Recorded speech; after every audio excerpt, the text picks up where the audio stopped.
Hi everybody, Jesse Katen here. I just wanted to provide a brief video that explains a little bit about the kind of work I do and the kind of thinking and writing that I do.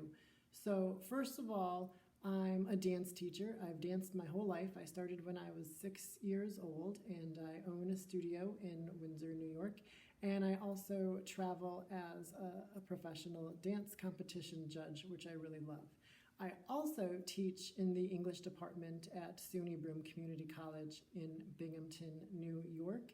I teach College Writing 1, College Writing 2, English 220, which is communicating about ideas and values, and I also teach our two honors seminars, Honors 170, the first year seminar, and Honors 270, our capstone research seminar. So I really love teaching. I'm a teacher wholeheartedly, and I started to notice that the teaching of writing and the teaching of dance were really related. So I started to spend a lot of time thinking and reading and trying to figure out what that connection was, and I realized that it was about this category of human behavior called performance. So what is a performance? A performance is any human behavior, so our actions, put on display, put on for show.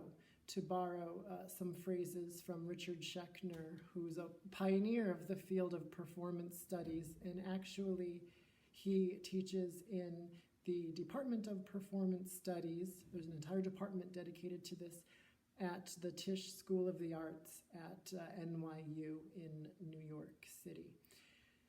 So performance is behavior put on display. And we put behaviors on display to enact effects on an audience or on the world. So I think that there are three different kinds of effects that we seek to enact through our performances. So the first is to be informative. So let's say if someone's never been to a ballet before and they go to a ballet performance, now they've learned something, they've been informed, they see what ballet looks like, they see what the different positions look like, they see some of the steps, they've learned something as a result. Another category of effects is what I call the demonstrative, which means that when you're performing, you're showing off what you can do. You're demonstrating your abilities. You're proving beyond a doubt what you're capable of doing. So that's one of the effects of performance. And then the last effect of performance, and probably maybe the most important, is the affective, that you want to affect emotionally your audience. So if you're telling a joke is definitely a performance. A joke is behavior put on display for show. You want your audience to laugh, and if your audience laughs, then you know you've affected them in some way. You've brought about a change in the world. If you perform a very sad lyrical dance and someone in the audience is moved to tears, then you've done a great job with those affective effects of your performance. Here's an example of performance. Performance is an art, right? So the arts try to communicate, but they go beyond that. They don't just communicate. They try to communicate, and they do so through affecting our emotions, through our experience of that performance. So let me give you an example. We have, at my studio last year, 8-year-old Maisie was in the bathroom, and apparently she used the last paper towel, and so she stepped out of the bathroom into the studio singing at the top of her lungs, "There are no more paper towels." And of course we all laughed and we got more paper towels. She could have just communicated that very simply, but she didn't. She sang us a song, she made it funny, she made it a big deal, she attracted attention. That's a performance. So to the degree that what you're trying to communicate is done subjectively, in other words, it could only really come from you. It shows your personality, it shows your uniqueness. That's a performance. So Maisie was definitely performing in that instance.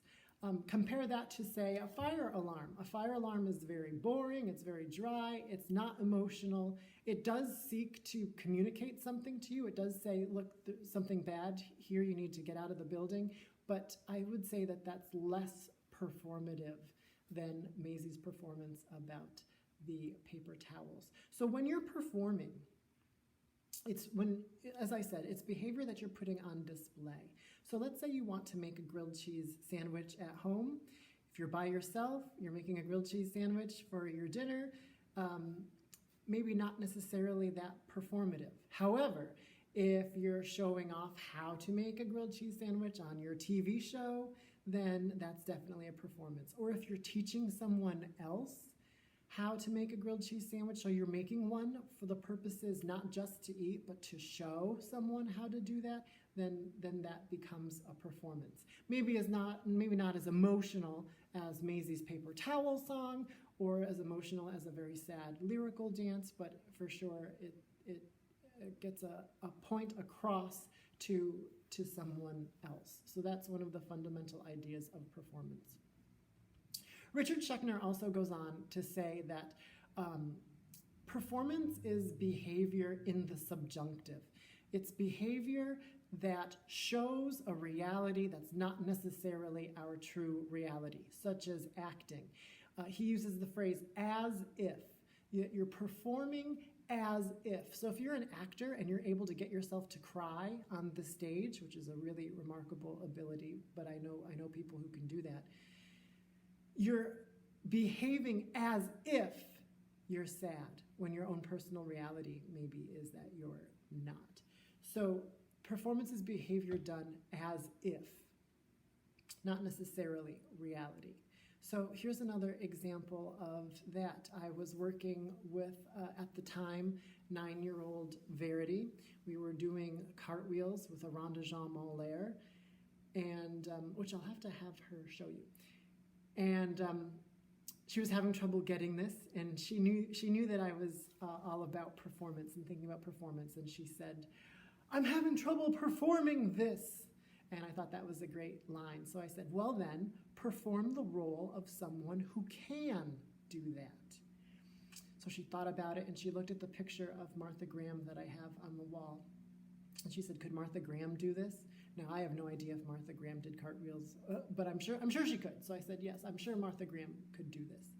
So I saw Verity think for a minute and kind of steel her resolve, and then she did it. She did the cartwheel with the rond de jambe en l'air, and it was good. And she looked at me so excited, she goes, I did it!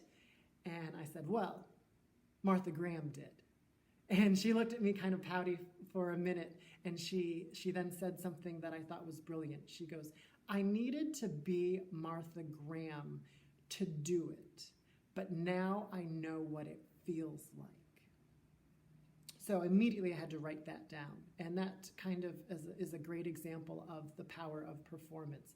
Sometimes we have to behave, again using Richard Schechner's phrase, as if we're someone other than ourselves, or as if something is reality when it's counter to reality. And that shows us something. It gives us experiences that we wouldn't have otherwise.